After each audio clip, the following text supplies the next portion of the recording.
আমারে মাফ করছেনই বলে হ্যাঁ করেছে। আয়াত চলে আসছে। এবার সাহাবী বলেন, ইয়া রাসূলুল্লাহ, আপনার হাত দিয়ে আমার রশিটা একটু খুলে দেন, না হয় আমি তৃপ্তি পাবো না। রহমতের নবী রশি খুললেন।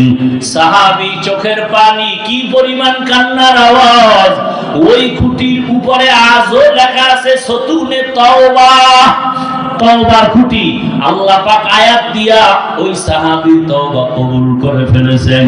ওরে বাবারা, বয়ান সারা রাত করলো কি লাভ হবে যদি ফজরের নামাজে মসজিদে না থাকো রে বাবা। ও যুবকেরা, ও বৃদ্ধ বাবাজিরা, পর্দার আড়ালের মা বোনেরা, আরে বয়ান সারা জীবন করলো কি লাভ হবে? ভালো করে বুঝেন, এতক্ষণ যে বয়ান শুনাইলাম, একবারও আমি আপনাদেরকে টুপি দেওয়ার জন্য জোর তাকিদ দেই নাই। আমি এই কথা কিন্তু বলি নাই তাবলীগে না গেলে জাহান্নামে যাবেন, পীরের কাছে না গেলে জাহান্নামে